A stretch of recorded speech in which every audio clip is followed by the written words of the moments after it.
এই দেশের সম্মুখে দেশকে নতুনভাবে গড়ে তোলার জন্য এখানে নতুন এবং পুরাতনের সমন্বয় ঘটাতে হবে এবং যারা অভিজ্ঞ লোক তাদেরকে বিভিন্ন জায়গায় পদায়ন করতে হবে। অভিজ্ঞতার কোনো বিকল্প নাই। লেখাপড়া আপনি বই পড়ে আহরণ করতে পারবেন, রিসার্চ করে আহরণ করতে পারবেন, কিন্তু অভিজ্ঞতা আহরণ করা যায় না। অভিজ্ঞতা হলো প্রত্যেকদিন কর্মকাণ্ডের মাধ্যমে আপনি শিখেন। আমরা যেভাবে রাষ্ট্র পরিচালনা শিখেছি 1975 থেকে নিয়ে 1981 পর্যন্ত, এরপরেও 3 বার মন্ত্রী ছিলাম, সফলতার সাথে কাজ করেছি। 6 বার এমপি ছিলাম, সফলতার সাথে কাজ করেছি। আমাদের এক ধরনের অভিজ্ঞতা আছে এই রাষ্ট্র কিভাবে পরিচালনা করতে হয়।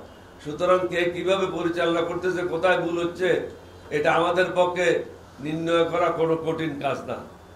বর্তমান সরকারের জন্য আগামী দিনগুলি অনেক বেশি কঠিন হবে। আমি ইউনূস সাহেবকে যতবার 2 বার গিয়েছি ওনার কাছে, ওনাকে বলেছি আপনি নিরাপদে নাই, আপনার বিরুদ্ধে প্রতিদিন ষড়যন্ত্র হচ্ছে, দেশি এবং বিদেশিরা একত্রে মিলে। সুতরাং কখন কি ঘটে তা বোঝা যায় না। আপনাকে অত্যন্ত সতর্কতার সাথে আগাইতে হবে। এই সরকার 3 মাস অতিক্রম করেছে, অথচ দৃশ্যমান তেমন কোনো কিছু উন্নতি দেখা যাচ্ছে না। রেমিটেন্স ব্যতি রেখে অর্থনীতিতে অন্য কোনো উন্নতি নাই বললেই চলে। কৃষি বাজারের পণ্য সুষ্ঠু মনিটরিং হচ্ছে না।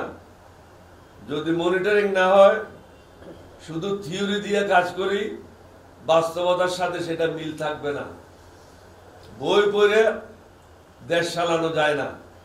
দেশ চালাতে হলে বাস্তবতার আলোকে দেশ চালাতে হবে। আবেগে বশীভূত হয়ে যদি কোনো কাজ করি সেটা ভুল হবে। আমাদেরকে বিবেককে কাজে লাগাইতে হবে। বিবেক হলো আল্লাহর দেওয়া, আবেগ হলো মানুষের নিজস্ব।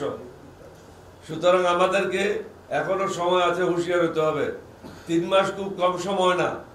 3 মাস যখন আমরা বিগত দিনগুলিতে তত্ত্বাবধায়ক সরকার, অন্তর্বর্তী কেয়ারটেকার সরকার করেছি, তাদেরকে 3 মাস সময় দেওয়া হয়েছিল শুধু নির্বাচন করার জন্য, এবং তারা অনেকেই সুন্দর সুষ্ঠুভাবে নির্বাচন করেছে।